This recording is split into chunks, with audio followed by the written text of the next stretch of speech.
3. A little something for the weekend with Sam Hunt. And Sam Hunt's with us.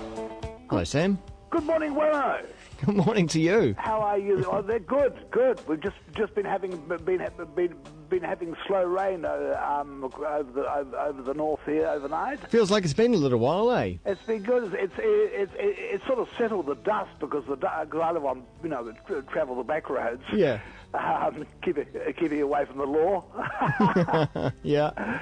What's that line? The drinking, driving blitz is on. We take the back roads home. Well, I'm not saying that, but the dust is now. I took out to the school bus this morning. I said, no dust. Yeah. He's just had his birthday. Yeah, I've got a teenager in the house now. Yeah. So how old's Alf now? At 12? He turned 13 yesterday. 13 yesterday. So he's a teenager. He's got him a new guitar, which is a Les Paul Epiphone, which he's absolutely wrapped in. And this weekend there's the Rapo School of Rock has their rock and roll weekend up in the back hills, up behind a place called Arapahoe, up in the back hills here. Beautiful part of the world, actually. Great part of the world, real. And so they have an annual weekend. It's a rock and roll where all the students who learn. So Alf's not a student anymore, but his band are playing, and they're sort of very much part. They're like the older ones. Yeah. And so Smoke and Mirrors do a show tomorrow night, on the Saturday night, and it's all go. Great. It's all go. Yeah. And by the way, I was going to say I had a message from an excited student called Ian. Yes. Who heard last week's program where I did that poem of Tom Gunn's for a birthday. Yeah. That one which ends up with those great lines, the sweet moist wafer of your tongue I taste and find right meanings in your silent mouth.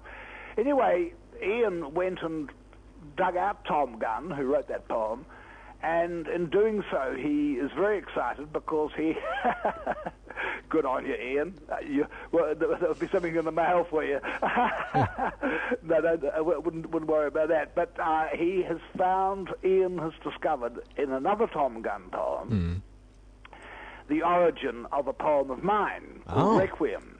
So I thought on the strength of that, because I enjoyed it, and I had some other people also had said they had enjoyed the Tom Gunn poem last week, which he wrote as a young man in the 50s. And this is another one written around about the same time in the 50s. Its title is, it's about a lighthouse keeper. Well, that's the image anyway.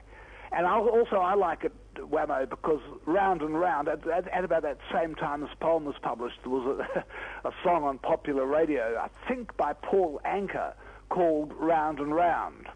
Okay. Which used to have the lines, round and round, find a ring, because this is truly love, find a ring. Yeah, well, that's that. So this is Tom Gunn's poem, Round and Round, okay? So this is what led, and then I'll do my little poem, Requiem, which sort of took its origin from this. Round and round, the lighthouse keeper's world is round, belongings skipping in a ring, all that a man may want therein, a wife, a wireless, bread, jam, soap, yet day by night his straining hope shoots out to live upon the sound the spinning waves make while they break for their own endeavor's sake. The lighthouse keeper's world is round.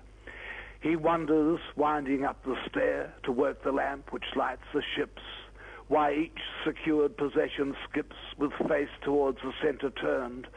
From table loads of books is learned, sure worlds are round as well, not square, but there things dance with faces outward turned, faces of fear and doubt. He wonders, winding up the stair. When it is calm, the rocks are safe to take a little exercise, but all he does is fix his eyes on that huge totem he has left, where thought starts round what will not shift, his secret inarticulate grief. Waves have no sun, they are beam caught, running below his feet, rise salt, when in calm the rocks are safe. Golly, like that one, eh? He's good, isn't he? Yeah. He's very, very, oh God, I'm pleased you do. Yeah, I like him. I remember reading him when I was myself sort of a young man, younger than him, probably about 10, 15 years younger. But he and Ted Hughes, I think I mentioned last week, sort of started publishing about the same time in the late 50s. And they were sort of both the sort of very, well, highly intelligent, well-educated, all that stuff, you know. I love them. Yeah, and so student Ian, came across a poem which he said that his family had always liked that I wrote. And I've got in inverted commas the line that I borrowed from the Tom Gunn poem. So I'll tell it to you. This is a little 12-liner called Requiem. He says, the lighthouse keeper's world is round. The only lighthouse keeper that I know inhabits space, his feet well clear of ground. I say he is of light, of midnight snow. That other lighthouse keeper, he they say his world is round, is held responsible for manning his one light by night, by day, for polishing his lenses, bulb and bell. My man, my friend who lately leaves, is quite another type. He climbs no spiral stairs, but go he does for good, to man the night, to reappear among his polished stars. So one poem leads to another, and I'm pleased I did put that in inverted commas. Otherwise, I would have felt like I've been discovered lifting other people's poems. Yeah. But, so thank you very, very, very much to Ian for that. I was quite touched by his erudition. I really do. I love the way that your one kind of answers. Answers the call and responds. And I feel that in a way. Yeah. No, thank you. No, that's good. Because I mean, there's a poem I must take the opportunity to say it because it's one of the great poems of Tom Gunn's. I thought for the years this poem. I'm just got time. Yeah. It's called Tamer and Hawk. I've probably said it on our program before, but I love this poem. And for a long time, I thought this was an Elizabethan poem. In fact, at the premiere of that film about me, Purple Balloon and Other Stories, I spoke afterwards, and I didn't know what to say, so I said this poem. I said, oh, here's an old Elizabethan poem. It's in fact a poem I'd forgotten by Tom Gunn as a young poet, but very much influenced by the Elizabethans with the imagery of the hawk. So I love it. I just like to say it for the sake of saying it. I haven't got it written down, but it's well tattooed on my consciousness. Yeah, I think. Yeah. He said, forgetting it. What was I going to say? Oh yeah, your Tamer and Hawk. I love it. I thought I was so tough, but gentle with your hands cannot be quick enough to fly for you and show that when I go at your commands. Even in flight above, I am no longer free. You sealed me with your love. I am blind to other birds. The habit of your words has hooded me. As formerly I wheel, I hover and I twist, but only want the feel and my possessive thought of catcher and of caught upon your wrist. You but half civilized, taming me in this way. Through having only eyes for you, I fear to lose. I lose to keep and choose, tamer as prey. So you got to watch out for people with hawks on their wrists.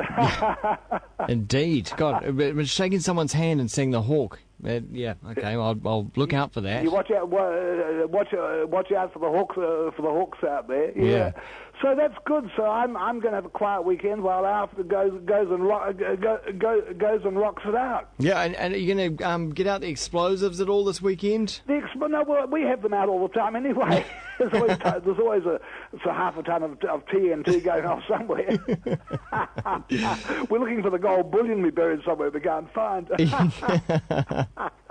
Oh no, I think it'd be pretty good. Well, you have a good weekend, Wammo. Yes, you too. And the listeners there, the Kiwi FMers. Look forward to chatting to you next Friday. I look forward to that one. All the best to you. See ya. That was a little something for the weekend with Sam Hunt, only on Kiwi FM.